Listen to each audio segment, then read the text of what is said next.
ഈശോ മിശിഹായ്ക്ക് സ്തുതിയായിരിക്കട്ടെ. യോഹന്നാൻ്റെ സുവിശേഷം 19-ാം അധ്യായത്തിൽ ഈശോയുടെ കുരിശുമരണത്തെക്കുറിച്ചാണ് പറയുക. 34-ാമത്തെ വാക്യം കൃത്യമായിട്ട് പറയുന്നുണ്ട്, റോമൻ പടയാളി കർത്താവിൻ്റെ പാർശ്വത്തിൽ കുന്തം കൊണ്ട് കുത്തിയപ്പോൾ വെള്ളവും രക്തവും വന്നു. പല വ്യാഖ്യാനങ്ങൾ അതിന് നൽകപ്പെടുന്നുണ്ട്.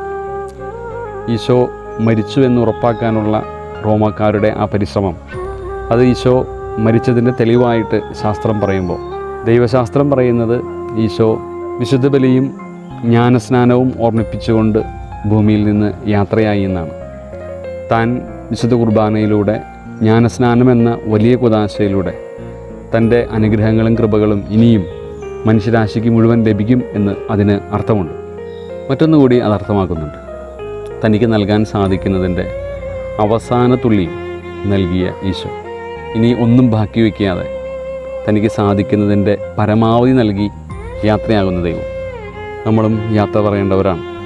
ഈ ഭൂമിയിൽ നിന്ന് യാത്ര പറയുമ്പോൾ ദൈവം നൽകിയ എല്ലാം അവസാനം വരെ എല്ലാവർക്കുമായിട്ട് ഭാഗിച്ചു കൊടുത്തു എന്ന് എനിക്ക് പറയാനായിട്ട് സാധിക്കുമോ? പലപ്പോഴും പലതും പിടിച്ചു വെച്ചും സ്വന്തമാക്കിയും മറ്റുള്ളവരുമായിട്ട് പങ്കുവയ്ക്കാതെയും ഒക്കെ നമ്മൾ യാത്രയാകുന്നില്ലേ? ഈ യാത്രയിൽ നമ്മൾ തിരിച്ചറിയാനായിട്ട് ഒരു കാര്യമുണ്ട്. നമുക്ക് വേണ്ടി ഒന്നും കാത്തുവയ്ക്കാതെ ഉള്ളതെല്ലാം, എല്ലാ നന്മകളും എല്ലാ കൃപകളും ദൈവം നൽകിയ എല്ലാം എല്ലാവരുമായിട്ട് പങ്കുവെച്ച് ഈശോയെപ്പോലെ അവസാന തുള്ളിയും മറ്റുള്ളവർക്ക് പകർന്നു നൽകി ജീവൻ നൽകി ഈ ലോകത്തോട് വിട പറയാനായിട്ട് നമുക്ക് സാധിക്കട്ടെ. ഒരു മെഴുകുതിരി കത്തി അവസാനം വരെ അത് പ്രകാശം നൽകുന്നത് പോലെ നമ്മുടെ ജീവിതം മറ്റുള്ളവർക്ക് അവസാന നിമിഷം വരെ നന്മയായിട്ട് മാറട്ടെ. ഈശോ മിശിഹായെ ഞങ്ങളങ്ങയെ കുമ്പിട്ട് ആരാധിക്കുന്നു.